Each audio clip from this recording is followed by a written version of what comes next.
I love you madam. তোমার সাহস তো কম না, তুমি আমাকে প্রপোজ করো। নাম কি? টনি মন্ডল, কি করা হয়? সাব ইন্সপেক্টর, সাহেবনগর থানা। স্যালারি 37,500। ঘুষ টুস খাও নাকি? না না ম্যাডাম, কিন্তু বিশ্বাস করুন ম্যাডাম, আপনাকে আমি অনেক ভালোবাসি। এই স্যালারিতে আপনাকে আমি অনেক খুশি রাখবো। অনেক হয়েছে, আর নাটক করতে হবে না। কোথায় যাওয়া হবে? আরে তুমি বলে তুমি ভুলে গেছো আজকে তোমার ফ্ল্যাট দেখতে যাওয়ার কথা। ও, দেখো আমি কত বোকা। আমি নিজে বলে আমি নিজেই ভুলে গেছি। চলো। আসল কি দরকার ছিল? যাও তুমি তোমার ডিউটি করো, আমি চলে যাচ্ছি। সরি সোনা, একটু কাজ পড়ে গিয়েছিল। আজকের দিনও তোমার কাজটাই important. Sorry, I love you, happy love anniversary.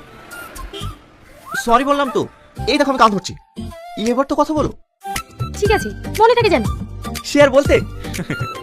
এই শোনো না, আজকে আমাকে একটা জায়গায় যেতে হবে, তুমি আমার সঙ্গে যাবে। কোথায়? আমার এক ক্লায়েন্টের বাড়ি। কিন্তু আমার অফিস। নো অফিস, তোমাকে আমার সঙ্গে যেতেই হবে, প্লিজ। ওকে ডান। বসুন। এটা কে? আমার বয়ফ্রেন্ড। বয়ফ্রেন্ড? আমার সঙ্গে শুধু আপনার কথা, এর মধ্যে কোনো থার্ড পার্সন নয়। আউট। কি হলো, কথা কানে গেল না আপনার? আউট। হ্যাঁ, যেটা বলছিলাম, আমার একজন ইগোতে হার্ট করেছিল। নেশার ঘোরে একটা ভুল করে ফেলেছিলাম। আমার আপনার প্রতি বিশ্বাস আছে, আপনি থাকতে আমার কেউ একটা।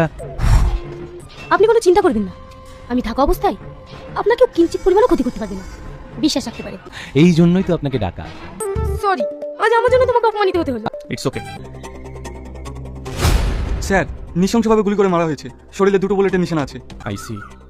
ওর গার্জেনকে কল করা হয়েছে? হ্যাঁ স্যার, ওরা আসছে।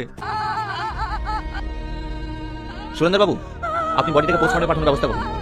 হ্যাঁ স্যার। আমি আপনাদেরকে কথা দিচ্ছি, আপনার মেয়ের খুনির পেছনে যারা যারা রয়েছে, আমি তাদের কাউকে ছাড়বো না। তোমরা যেটা বলতে এসেছো নির্ভয়ে বলো। স্যার, আমাদের বান্ধবীকে কে মেরেছে আমরা জানি। আমরা প্রথম থেকেই বলতে চেয়েছিলাম, কিন্তু ভয় বলতে পারিনি। কোনো ভয় নেই, তোমরা যেটা নিজের চোখে দেখেছো নির্ভয়ে বলো। স্যার, সেদিন আমরা 3 বান্ধবী মিলে সিনেমা দেখতে গিয়েছিলাম। মধুমিতা, তুমি একা একা সিনেমা দেখতে চলে এলে? আমাকে একবার বলতে পারতে, আমি সঙ্গে করে নিয়ে আসতাম। তোমার মতো ঠাট্টার ছেলের সাথে আমি কেন আসবো? কে তুমি? আর তোমাকে আমি কতবার বলেছি তুমি আমার পিছু নেবে না? তোমার কি লজ্জা ঘৃণা বলতে কিছু নেই? মধুমিতা, তুমি তো জানো আমার লজ্জা ঘেন্না কিচ্ছু নেই। ইনফ্যাক্ট আমি তোমাকে ভালোবাসি। আমি তোমার জন্য আমার 5-5টা গার্লফ্রেন্ড ছেড়ে দিয়েছি সোনা। মধুমিতা, আই লাভ ইউ সোনা, I love you very very much. এই ঘটনাটা তোমরা আদালতের সামনে বলতে পারবে? হ্যাঁ স্যার, পারবো। গুড।